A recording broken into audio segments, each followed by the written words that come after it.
I'm go ahead and post everything that I have taken so far, and so I can have space on my memory card completely out. So, alright, what's up? We're gonna try to get this thing started today. It's a K5 Blazer LS swap, 2-wheel drive. Pretty much did most of this work. Hopefully I can convince them to bag it and we can 4-link it, do whatever. Did a pile of work to this thing to begin with, but I never did get around to filming it. Got like first part of it, and then I've just been too busy on this thing to even try to even think about shooting a video. So here's what I got so far. Hopefully we can get it started, so check it out.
Finally got this thing to turn over. What it was I had the starter bolts were too tight, binding up, and just anyway it wasn't working right. So we're gonna go ahead and clean up the rest of these wires. We're gonna plumb the fuel, hear this thing fire up for the first time.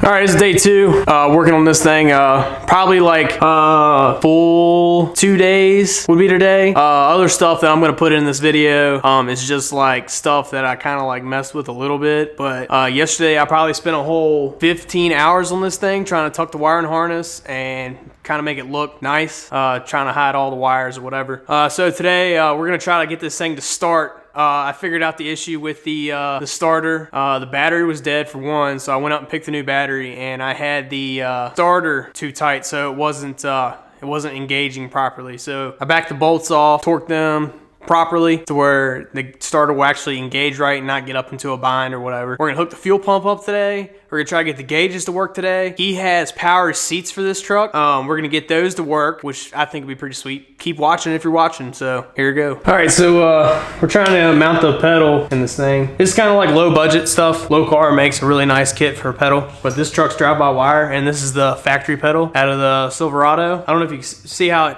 kicks off here. The problem is that this hits the transmission tunnel, this little curve right here. So what we're gonna do is we're gonna measure it from here to here, and then I'm gonna cut it off straight, and then weld a piece of metal in, and then come back off to get rid of this angle right here, so we can actually mount this thing up against the firewall. Not worrying about, you go to press and then you only go like, not even half a throttle, and it's hitting the firewall and you can't go nowhere. We're gonna mess with this, and we're gonna see. I mean, I know it's gonna turn out, so it's gonna work.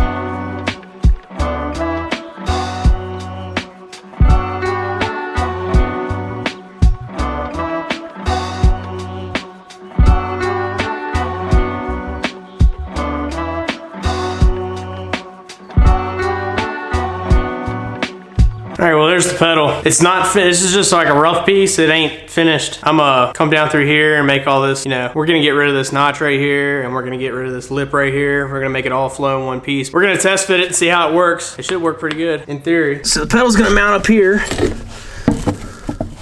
like this. This is where it's gonna sit. And actually what I think I'm gonna do is bend this over about 2 inches, because I mean that's pretty close to where it should be, or where I want it. Yeah, I think I'm gonna bring this over about 2 inches.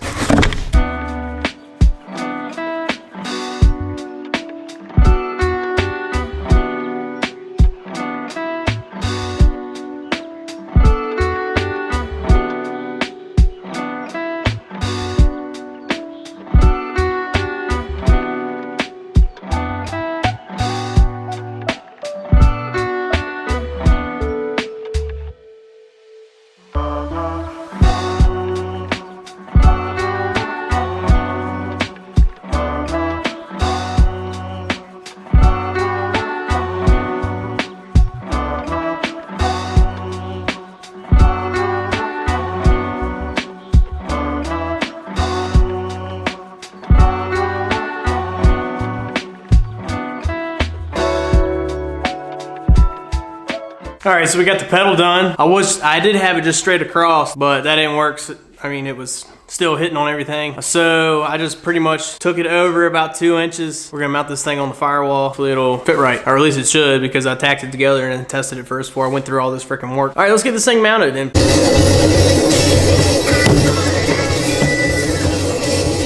I decided to go ahead and wire up all the gauges. I got everything labeled. White's obviously power or ignition. This wire here goes to a button on the dash. It's for the ECUs, the ECU wire that grabs the signal for the speedometer. And then these are just all your regular gauges. Green's ground, white's positive for ignition. Soldered everything and heat shrinked it all. Should work nice, even though nobody's ever gonna see it. All right, it's like, I don't know, 1:54 in the morning. Almost 2 o'clock. Just finished plumbing all the fuel lines. Got the electrical working, I guess. The gauges still ain't working right. I don't know what all I've covered so far, because this is like stretched across like, I don't know, two weeks. Like I've been working on it like on and off. So whatever I haven't covered, probably won't cover because I've already done it. We're gonna go ahead and try to fire this thing up. Almost 2 o'clock in the morning. Open headers.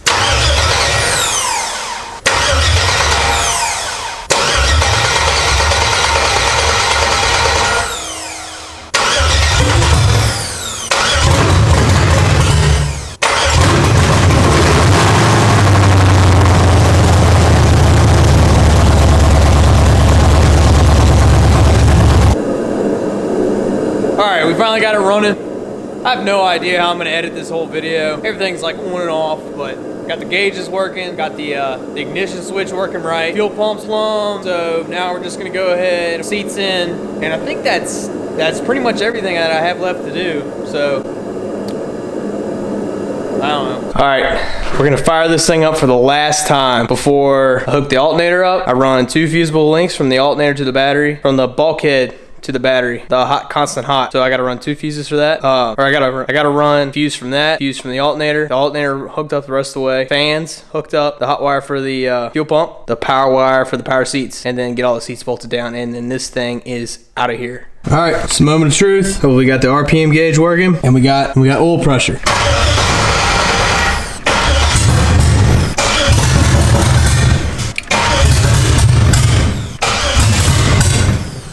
I think we're about out of gas, but it looks like the oil pressure is working.